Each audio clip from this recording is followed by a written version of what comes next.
குழந்தைங்களுக்கு டேஸ்டியாகவும் ஹெல்த்தியாகவும் அப்பெட்டிஸிங்காகவும் கொடுக்குறது தான் இந்த ஒயிட் சாஸ் பாஸ்தா. சூப்பராக இருக்குங்க. அதுக்கு ஒரு பேனில் கொஞ்சோண்டு உப்பு, அதுக்கப்புறம் ஆயில் ஊற்றிட்டு தண்ணி நல்லா கொதிச்சக்கப்புறமா எடுத்து வச்சுருக்க வீட் பாஸ்தா உள்ளே போட்டு வீட் பாஸ்தா குவிக்காக வெந்துருங்க.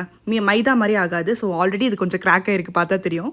ஸோ அதனால் ஃபில்டர் பண்ணி எடுத்து வச்சக்கப்புறமா அதே பேனில் கொஞ்சம் பட்டர் போட்டுட்டு பட்டர் உருகினக்கப்புறமா பொடியாக கட் பண்ணி வச்ச பூண்டு, பொடியாக கட் பண்ணி வச்ச பெரிய வெங்காயத்தையும் போட்டு நல்லா மிக்ஸ் கொடுத்து அது நல்லா கொஞ்சம் கோல்டன் ப்ரௌன் ஆனக்கப்புறமா அதுக்கப்புறம் sweet corn, ப்ராக்லி and mushroom.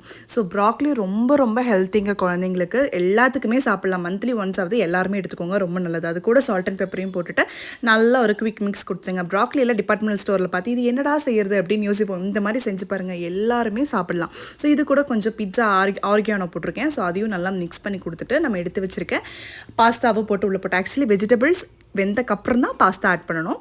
So இதுக்கப்புறமா நல்லா மிக்ஸ் கொடுத்து இதை சைடு எடுத்து வச்சுக்கோங்க. அதுக்கப்புறம் ஒரு சாஸ் பேனில் நான் பட்டர் எடுத்து வச்சுட்டு இது கூட மைதா வீட் ஃப்ளார் போட்டு நான் ட்ரை பண்ணல. மேபி நீங்கள் ட்ரை பண்ணி பாருங்கள். சாஸ் கன்சிஸ்டன்சி வந்துச்சு அப்படின்னா எனக்கு வந்துட்டு கமெண்ட் பண்ணுங்கள், நானும் ட்ரை பண்ணி பார்க்குறேன். ஸோ அதுக்கப்புறம் மைதாவை குவிக் மிக்ஸ் கொடுத்துட்டு 1/2 லிட்டர் மில்க் வந்து நான் பாயில் பண்ணி எடுத்து வச்சேன். ஸோ அதையும் தூக்கி அதுக்குள்ளே போட்டுட்டு நல்லா மிக்ஸ் கொடுத்துட்டே இருங்க. நல்லா அப்படியே அதை நல்லா விஸ்க் வச்சு நீங்கள் அது கட்டி ஆகாமல் நல்லா மிக்ஸ் பண்ணி கொடுக்க அது ஒரு பதத்தில் கொஞ்சம் டைட் ஆகிறது நமக்கு தெரியும். லைட்டாக டைட்டாக ஆரம்பித்தாலே உடனே ஸ்டவ் ஆஃப் பண்ணிடுங்க, இல்லைன்னா சாஸ் வேஸ்ட் ஆயிரும்.